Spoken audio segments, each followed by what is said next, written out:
Prayer Rug of Nana Sieb, a story of freelance diplomacy, intrigue, and mystery in the Far East.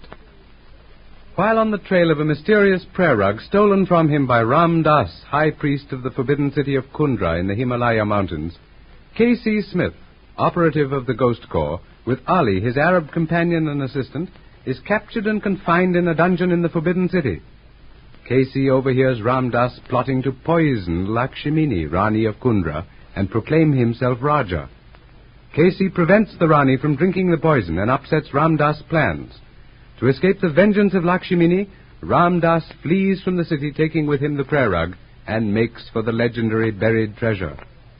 With K.C., Ali, and Dola Rao, her chief of rifles, Lakshmini follows, riding at the head of her mounted hillmen.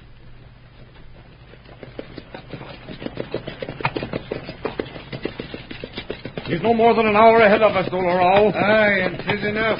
He and his dogs ride with speed for a definite spot known to Ram Das.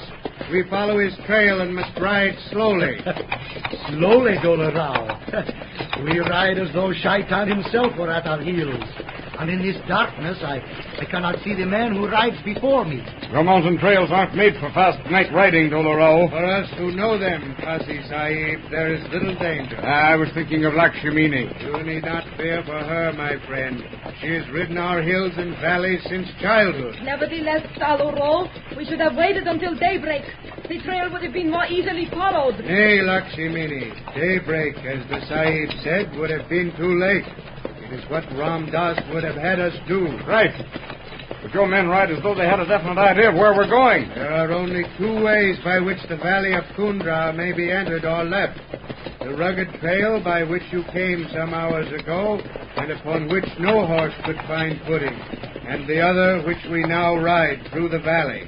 Presently we will arrive at a spot where the road divides. You'll split your troop there? Nay. Ram Das will not take the road to the east. But you speak with much assurance, Habib. Hey, no man rides the road to the west knowingly. It leads to the Cave of 1,000 Winds and death. The Cave of 1,000 Winds, eh? What sort of place is it? A place of evil, Kasi Sahib. It is a meeting ground of those spirits confined to the house of Shaitan. One hears their voices in the wind. Abrakaro. The divide, Dola Rao. If Ram Das were alone, he would ride to the caves. He is the only man with the temerity to do so. But with his men, nay, they would not follow him. We take the trail to the east. You say no one ever rides to those caves knowingly? None, Sahib. Ride on, men, to the east. Wait a minute. Hurro! Halt. Let's have a close look at both trails. I'll wager you'll find no tracks on the one to the east. Ram Das' men would not follow him to the Cave of 1,000 Winds, Kasi Sahib, and he would not go alone. Nevertheless, let's have a look. Men will do much for gold, Lakshmini. Come on, Dola Rao. Look here, friend. Which way do these tracks turn? By Rama. Thou art right, Kasi Sahib. Well, Dola Rao? They have taken the road to the Cave of 1,000 Winds, Lakshmini. They ride where none dare to follow. Dola Rao fears to ride where Ram Das leads. But the Cave of 1,000 Winds, Sahib, it is a sinister place. Then you and your men return to Kundra, or remain here. Ali and I follow Ram Das. Thou art a brave man, Kasi Sahib. Here, Ali, bring my horse. By the gods of Kundra, no man may say that Dola Rao fears to ride with brave men. Lakshmini, return to Kundra with the rifles. I ride with Sahib and Ali. And I, Dola Rao. Men of Kundra, are the rifles of Lakshmini children and cowards? Do they fear to follow their Rani? Come, friends, we ride to the Cave of 1,000 Winds. Right, let's go.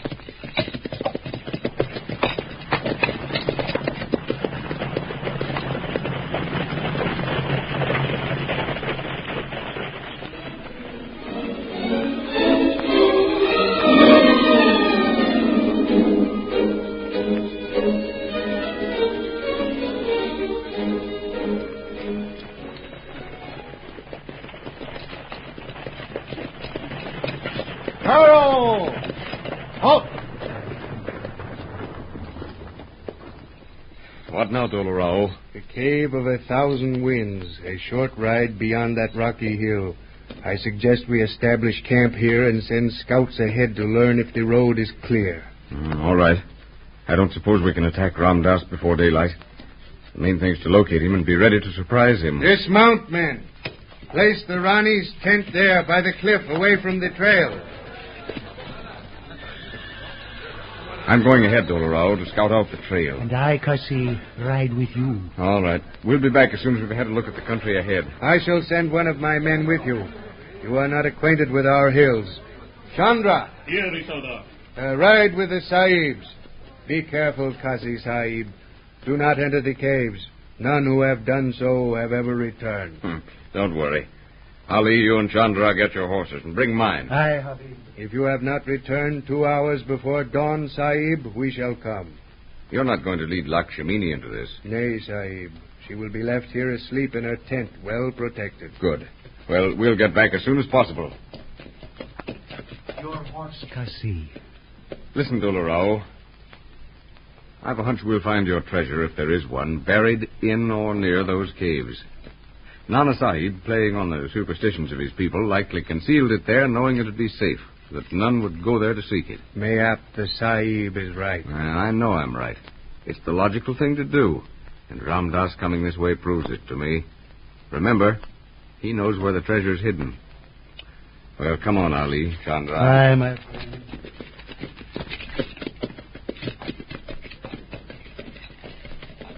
There, Bahadur. Beyond that little hill, the trail bends.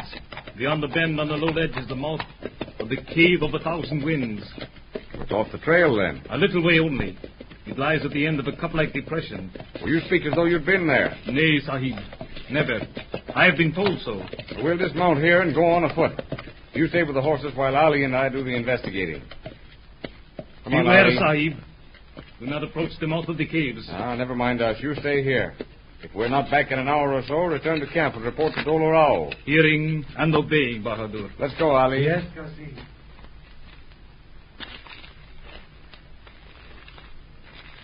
The most logical place in the country to bury treasure, Ali.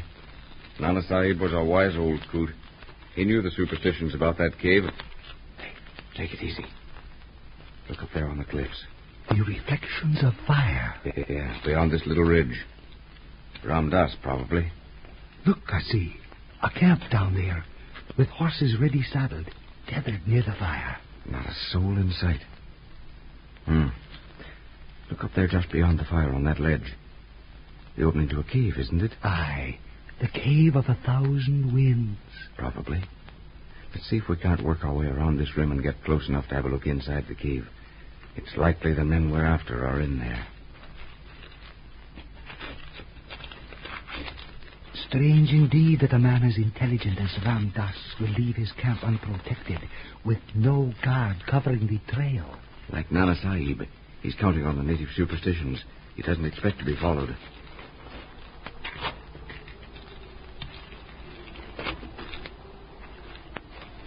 Here we are. Go easy now. Our men are probably somewhere inside. But the wind in the caves, it is a sinister warning note, Kasi. It hath the sound of dead voices, and I like it not. Let us go no further. Ali, have you ever heard dead voices?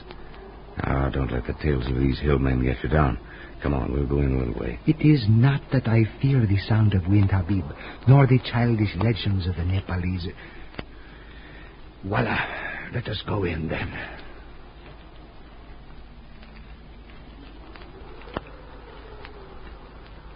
Dark as Lot's pocket, eh? Can't make a light, though.